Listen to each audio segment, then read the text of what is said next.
J'ai conçu une maison en Toum avec les économies que j'ai. Comme ici à Libreville, j'ai loué des locaux pour faire la coiffure, mais à chaque fois, on m'augmentait le loyer. Donc avec les économies que j'ai fait, j'ai acheté le terrain en Toum à 900 000 et puis j'ai conçu une maison à 1 million. Et après, je me suis installée là-bas avec tous mes outils de travail. 3 mois après, je suis tombée malade. Je suis venue ici en ville, chez mon père, parce que maman est décédée. Ça fait déjà 2 ans. Maintenant, quand je suis venue me faire soigner ici, mon cousin qui est en tout m'a dit qu'il reste avec la maison. Comme ça, il va toujours nettoyer le terrain jusqu'à ce que je revienne pour commencer le travail. C'était le week-end passé que j'ai remis les clés de la maison.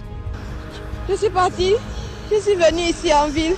Maintenant, jeudi matin à 8h, il m'appelle, il me dit que toute la maison a pris feu. Il a mis la marmite au feu, il est parti chez le boutiquier acheter le piment. Et puis à son retour, il a trouvé que toute la maison a pris feu. Vous avez tout perdu? Oui, j'ai tout perdu, mes habits, mes outils de travail, tout était à l'intérieur, je n'ai plus rien. Vous avez besoin d'aide en ce moment, c'est quoi votre problème? Vous avez besoin de quoi? J'ai besoin qu'on m'aide à bâtir une autre maison, même si c'est en planche, parce que c'est là-bas où je peux travailler. Ici, c'est pas facile de travailler, les bailleurs augmentent le loyer. Maman est décédée, ça fait déjà 2 ans. On n'a pas d'endroit où rester. Nous sommes à 7. Non, c'est papa qui s'occupe de nous, mais on n'a pas de toit où rester. C'est la seule maison où on pouvait tous se réfugier. J'ai conçu ça juste après que maman soit décédée pour qu'on parte habiter là-bas avec la famille.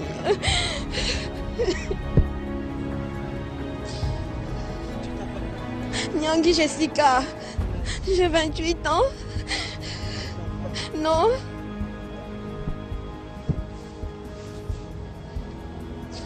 Citoyenne, je me suis même fait assurer à l'acte même vieillesse pour pouvoir me faire.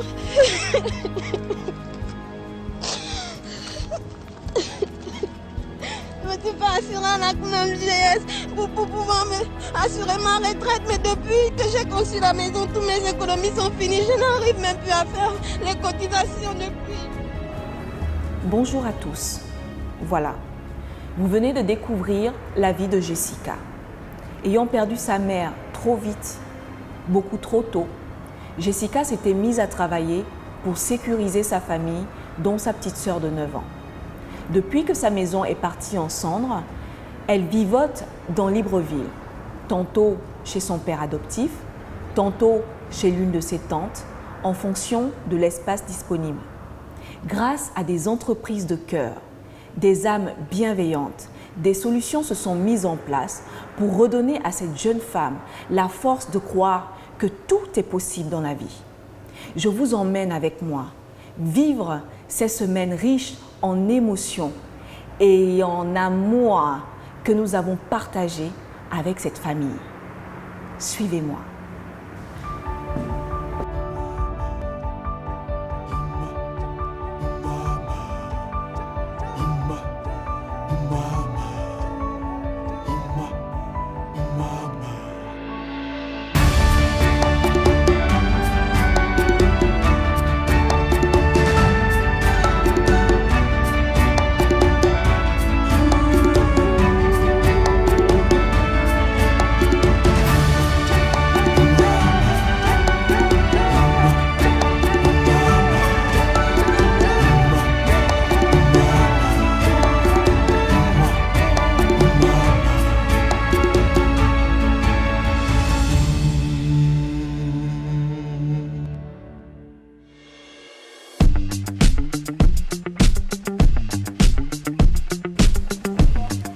Bonjour Jessica. Bonjour Madame Lulu. Ça va? Un peu. Tu me regardes pas dans les yeux? Ben voilà, c'est mieux comme ça. Ben voilà, je te remercie de m'accueillir chez ton père. Tu pourrais me présenter ta famille? Oui, bien sûr. D'accord, je te suis. Bonjour tout le monde. Bonjour monsieur. Bonjour madame. Comment vous allez? Dieu merci, c'est bon. Ah d'accord, ok. Bonjour la pupuce. Ça va? Oh mais t'es pas obligée de te lever, hein? D'accord? Tu vas bien? D'accord. Bonjour. Par contre, elle, je la connais pas. Non, elle, c'est l'avant-dernière de la grande sœur. D'accord, ok. Bonjour. Tu me regardes pas. Oh, tu es fâchée. Tu es fâchée. Ça va? Ok. Bonjour mon grand. Le grand frère. Ça va? Qui vient avant la petite. Ça va bien? Comment tu t'appelles? Je m'appelle Doudou. Tu t'appelles Doudou. Oh, mon fils aussi s'appelle Doudou. Donc c'est vrai en plus. Bonjour madame. Donc vous êtes la grande sœur, Jessica. D'accord, ok. Alors Jessica, donc on est chez ton papa, c'est ça? Oui. Donc c'est l'un des endroits où tu vis depuis que ta maison s'est brûlée, c'est ça? Oui, c'est ça. D'accord.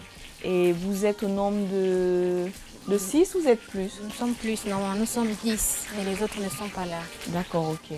Et il manque qui en fait? Il manque le grand frère, celui que je suis, et puis la petite sœur, celle qui me suit, et l'avant-dernier aussi, celui qui vient avant la dernière. D'accord. Et toi, en fait, quand tu es ici, tu partages ta chambre avec qui? Avec mon petit frère, ici, dans la chambre, parce qu'ici nous avons 2 chambres.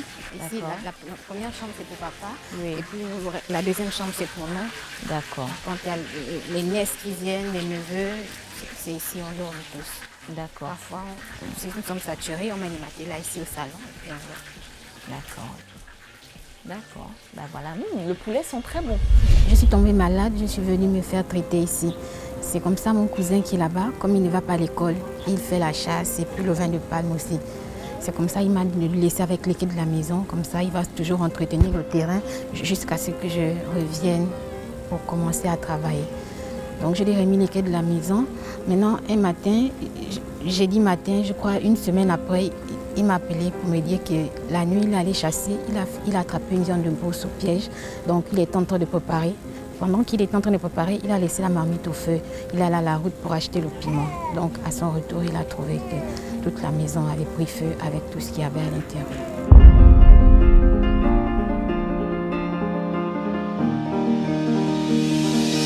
Je pensais qu'il était en train de blaguer. C'est comme ça que j'ai appelé papa avec la grande sœur. Et puis on s'est tous retrouvés à Rio. C'est comme ça on s'est rendu là-bas sur place. Et puis on a vu que c'était réel, c'était vrai ce qu'il disait. On ne sait pas comment il a fait. La maison a été brûlée.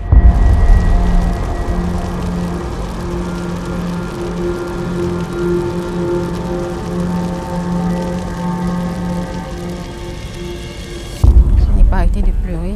Il a pleuré qu'un petit fille comme lui, il a fait ces choses. Après, maintenant, Dieu, le feu a pris ça. En tout cas, ce n'était pas facile. J'avais fait construire une caisse en soudure, que les soudeurs font souvent là. Donc avec cette caisse-là, je me baladais souvent ici à Libreville. Je trouvais des espaces vides par exemple. Je m'installais et puis on me faisait payer l'espace vide à 15 000, parfois 30 000 à la fin du mois. Donc là-dedans, je faisais la coiffure, le bar, je vendais aussi un peu les habits. Mais à chaque fois, quand les bailleurs m'augmentaient le loyer, j'étais toujours obligée de déménager. Et aussi, pendant que je travaillais, j'économisais l'argent à la poste. Et après, maman nous a quittés ici. C'est comme ça qu'après le décès de maman, comme elle ne nous a pas laissé, on n'a pas de maison à nous propres. Comme ici, par exemple, en Loup. C'est comme ça, je suis allée en Toum là-bas pour acheter le terrain et puis bâtir la maison là pour être avec la famille. Avec ma grande sœur qui est là, puis ses 6 gosses et puis papa qui est déjà fatigué. Un jour, il est venu, il m'a dit que papa, la maison est finie. On va aller voir. On est parti visiter, la maison était finie.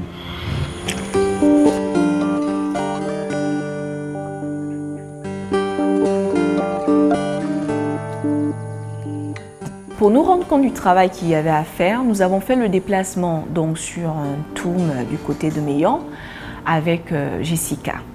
La maison, elle était de 10 mètres sur 7 et avec 4 chambres salon. L'espace ici, c'était le salon. Oui. Et là, c'était la chambre. Ici aussi, c'était une autre chambre où j'ai transformé pour le comptoir. Et là, une autre chambre où j'ai mis le petit salon. Et voici la 4e chambre où je dormais, c'était ici. Comme je n'avais pas de lit, donc j'ai pris 9 casiers. Je les ai alignés comme ça pour mettre le matelas dessus pour dormir. Et derrière le comptoir, c'est là où j'ai préparé aussi.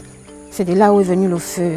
C'était la bouteille de gaz qu'il y avait il n'y avait plus rien en fait à cet endroit-là.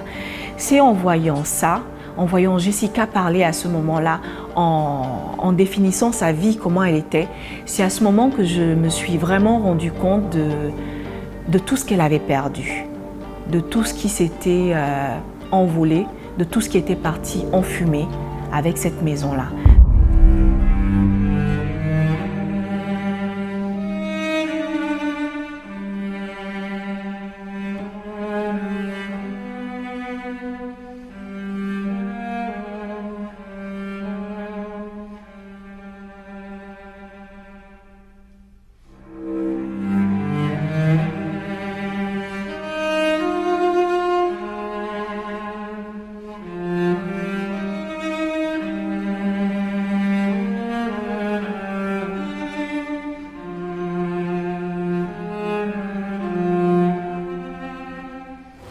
J'ai perdu un peu la force de continuer à travailler parce que j'ai vraiment tout misé, tous les économies que j'avais mis de côté, j'ai tout misé dans la maison. Donc ça m'a vraiment remis à zéro. Il va falloir que je reprenne tout depuis le début. Et c'est pas bien parce qu'avec la famille qui n'est pas stable, je ne peux pas reprendre un boulot et puis travailler normalement parce que j'ai fait ça, c'est surtout à cause de la famille et pour pouvoir travailler à l'aise aussi. Donc si la famille n'est pas à l'abri, je ne peux pas travailler. Recommencer tout à zéro, ça va prendre beaucoup de temps. Le chemin il est en train de faire là, comme il a fait jusqu'à construire la maison, je sais qu'il va partir loin. Maintenant là, il a descendu jusqu'à bas. C'est moi, normalement, il va l'aider, mais moi aussi, je n'ai pas de moyens. Donc, je vois que maintenant là, c'est dur pour lui. C'est papa qui fait tout, surtout maintenant, c'est lui qui fait tout, qui paye la maison ici, qui paye l'école de la petite sœur. Mais il est déjà fatigué, c'est ce qu'il force parce qu'il faut qu'il s'occupe de nous. La petite sœur qui va à l'école. J'aimerais revoir cette maison en tout. Si il trouve quelqu'un qui peut l'aider, pour qu'il trouve à la maison là, là ça me fait bien. Parce que oui, tu es là tout de suite là, il n'y a pas de force pour travailler comme avant. Bientôt, peut-être, il va partir à la retraite. Parfois, je suis ici chez papa, parfois je vais aussi chez la grande sœur Nzayon, parfois je vais aussi à Ovendo, j'ai une cousine aussi à Ovendo. Donc je me balade comme ça. Mais avec ça, je me suis remise à l'école. Donc le matin, je vais faire les stages et puis le soir, je vais au cours. Mais je ne suis pas toujours stable parce que je ne suis pas à un endroit bien fixe, ce qui fait que je ne suis pas concentrée dans ce que je fais.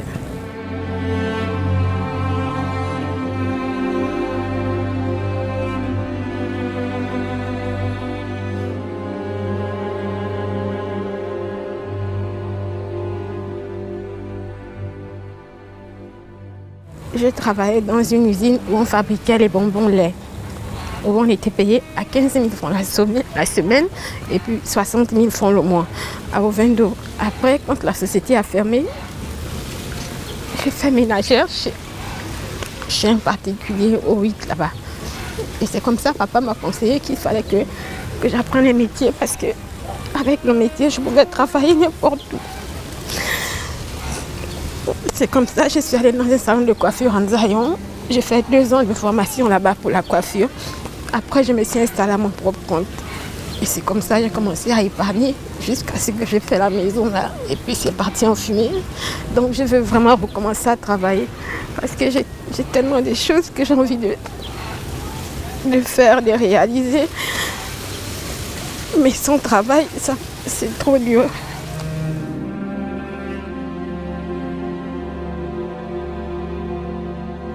Ce qui me fait le plus mal, c'est parce qu'elle pleure. L'incendie est vraiment venu. Tout retardé. Je ne sais plus par où commencer. Ça va nous faire plus quand on va réparer la maison. Comme j'ai acheté le terrain et que le terrain est grand, j'ai l'intention de construire des chambres ou des studios que je pourrais mettre en location je pourrais aider aussi les jeunes filles comme moi qui sont en difficulté. J'ai tellement de choses. Depuis que la maison s'est brûlée, je n'arrête pas d'écrire. Continue de me dire, j'écris. Je souhaite qu'elle réussisse. Mais je sais qu'il est courageux. C'est pour cela, jusqu'à aller là, il bat.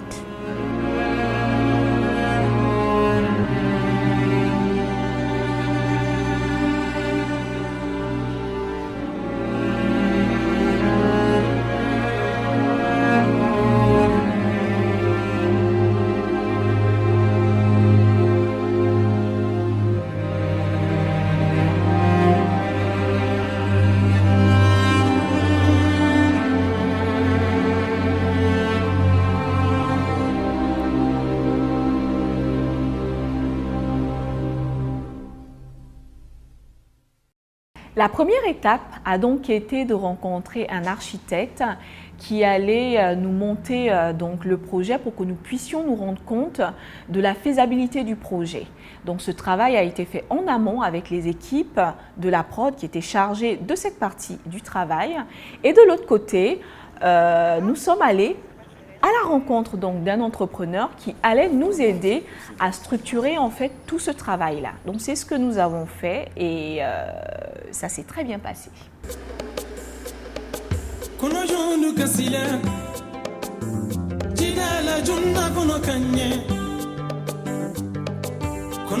Après avoir rencontré l'entrepreneur, nous sommes allés à la recherche en fait des partenaires qui allaient nous aider parce que vous savez, construire une maison, c'est un projet lourd, hein, quel que soit le type de maison.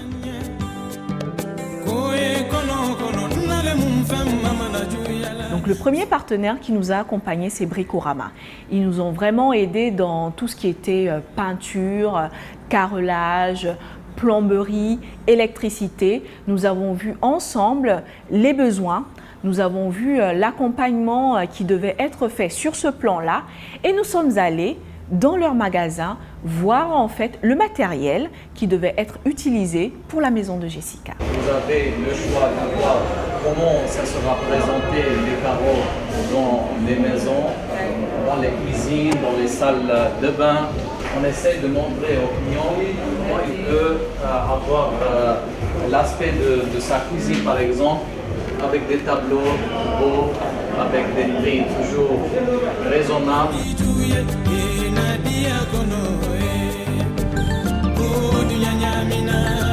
Là, on a tout ce qui concerne les poignées d'abord, après la mécanique.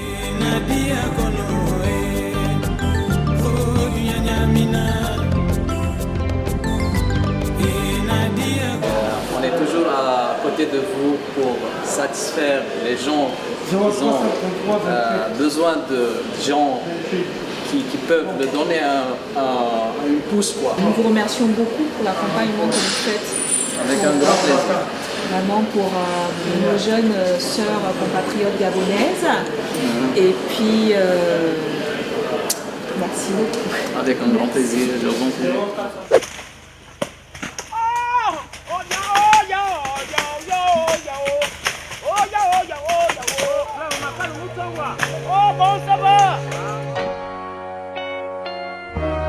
Après cette visite avec Jessica, les travaux ont démarré pratiquement instantanément.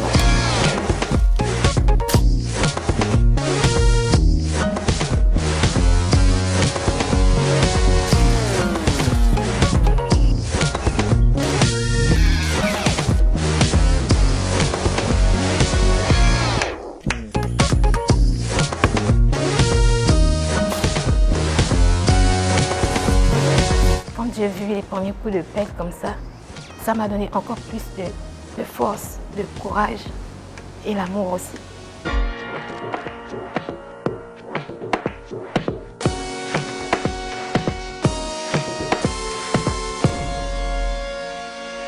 La maman de Jessica bénéficiait d'une assurance au niveau de la CNAMJS. Et après son départ, ses enfants ont été privés de cette assurance-là parce que tout simplement, ces derniers ne connaissaient pas les démarches à faire pour pouvoir bénéficier de cette couverture. Donc, Les travaux ont débuté d'un côté et de l'autre côté, nous avions un autre combat, c'était celui d'affilier ces enfants-là comme ayant droit à cette couverture au niveau de la CNAMGS. Oui, bonjour, je suis Nelly du programme RTL chez vous, je ne sais pas si vous en avez entendu parler. Donc nous avons appelé le centre d'appel de la CNAMGS pour voir en fait quelle était la procédure, quelles étaient les étapes, quels étaient les documents à fournir pour que les enfants en fait puissent entrer dans leurs droits avec Jessica comme tutrice.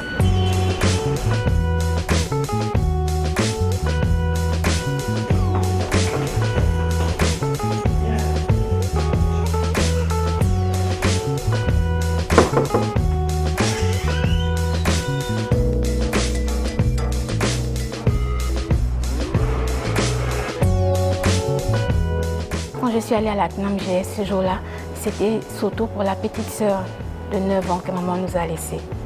Donc quand je suis allée là-bas, la dame, après qu'elle a fini avec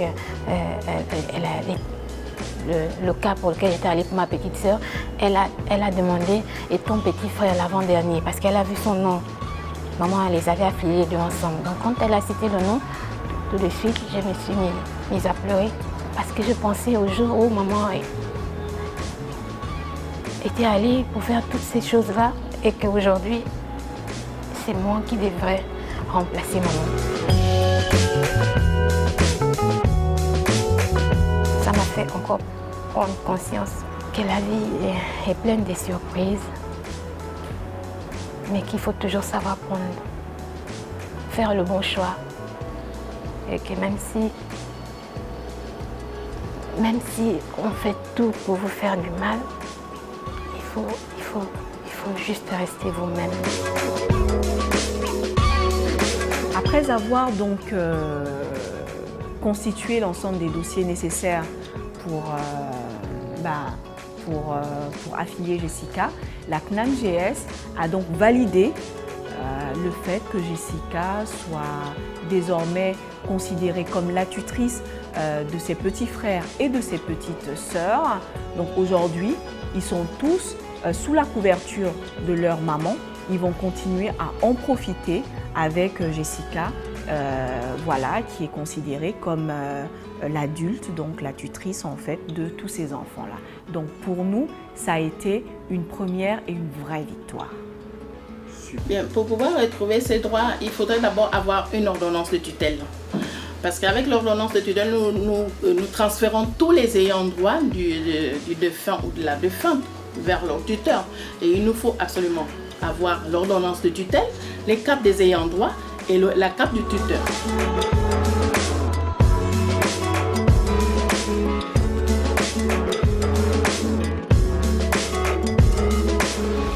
Comme ça se déroulait super bien, nous nous sommes dit qu'il était peut-être temps de voir ce que nous allions mettre dans cette maison-là. Et c'est comme ça que nous sommes allés à la rencontre de d'autres partenaires comme Centre Affaires.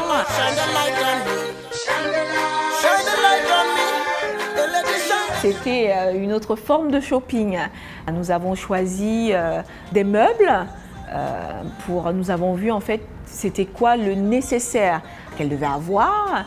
Donc ça a été une partie de plaisir de tout essayer. Toujours très habillée.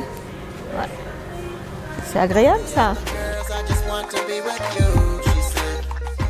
Le plongeon dans le lit pour voir voilà, si le lit était vraiment bien. C'était voilà, en même temps, on joint l'utile à l'agréable. C'est aussi ça en fait, nos métiers, c'est aussi ça, profiter de toutes ces choses que nous faisons, que nous avons faites. C'était vraiment de choisir avec notre cœur, de nous mettre à la place en fait de Jessica pour voir en fait si cet outil correspondrait plus que cet autre et pourquoi. Voilà, donc j'étais dans la peau de Jessica, du peu que je connaissais d'elle, pour voir en fait ce qui lui ferait le plus plaisir. Donc ça a été une vraie partie de plaisir.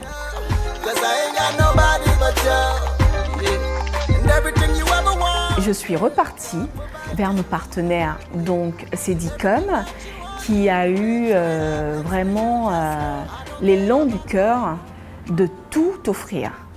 C'est vrai qu'on construit une maison et voir en fait des partenaires, des entrepreneurs, des sociétés qui sont installées au Gabon, vers qui nous sommes allés de façon spontanée, sans même que les émissions aient commencé, qui nous ont suivis, mais à 100%, qui nous ont offert en fait tout le nécessaire qu'il fallait. Silicom Électroménager est très fier de vous accompagner dans ce beau projet. J'étais fière, j'étais touchée. En face de moi, en tout cas, j'avais des gens qui n'ont pas parlé d'argent, qui n'ont pas parlé de business, mais qui ont parlé avec leur cœur. Et c'était ça aussi qui est très très fort en fait, en tout cas dans cette émission de Jessica.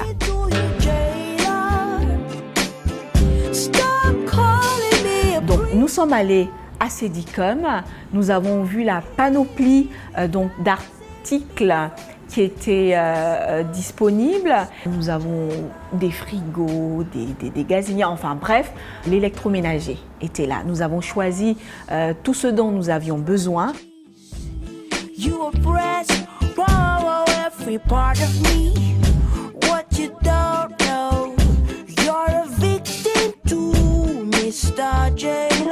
Ça a été un pur régal de pouvoir choisir 6 plutôt que ça pour le plaisir de la vie de Jessica.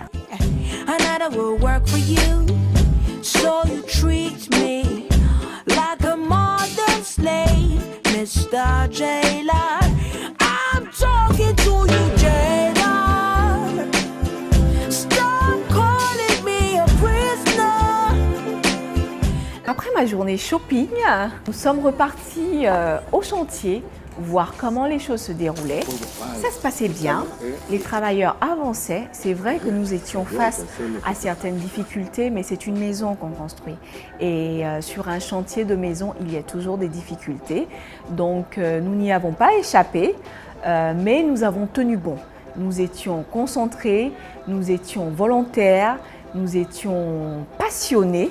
Et la maison, voilà, les travaux continuaient.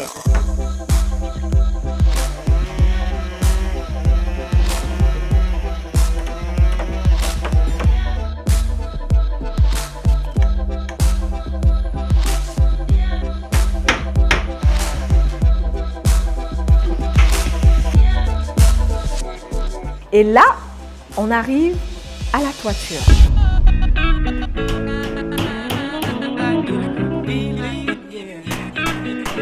C'était notre deuxième victoire.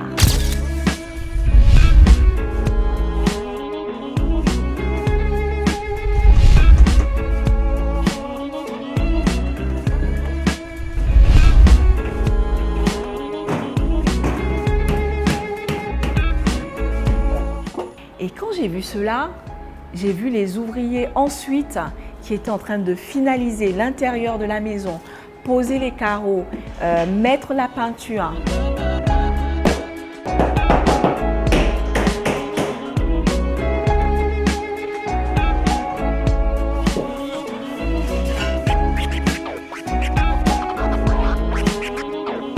Je me suis dit qu'il était peut-être temps de me faire livrer tout ce beau matériel qu'on avait choisi pour équiper l'intérieur de la maison de Jessica.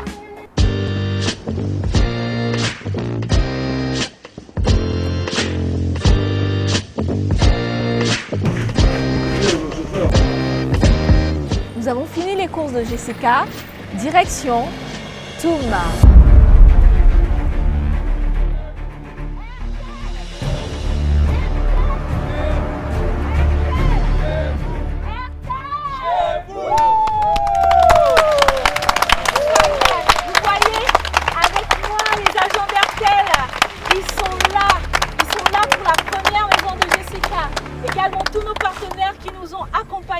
Et à qui je dis un grand merci.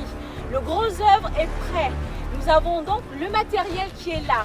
Nous allons pouvoir livrer la maison de Jessica. Nous allons nettoyer, nous allons placer les meubles, nous allons arranger, finaliser la maison et nous allons attendre Jessica dans la bonne humeur et dans surtout...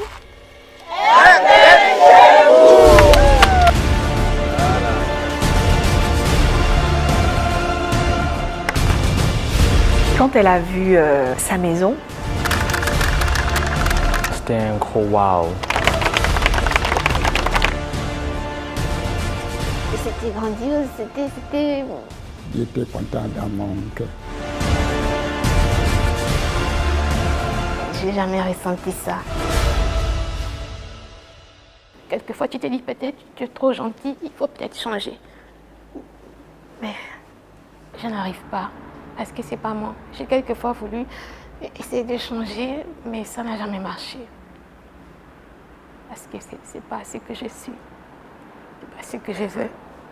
Donc je me dis qu'aujourd'hui, si j'ai eu la chance comme ça, que RTL chez vous me donne tout ce qu'ils m'ont donné aujourd'hui, c'est un peu par rapport à tout ça. Donc je suis vraiment contente, je suis vraiment fière. Je me dis que c'est bien d'être toujours une personne honnête, d'être respectueuse.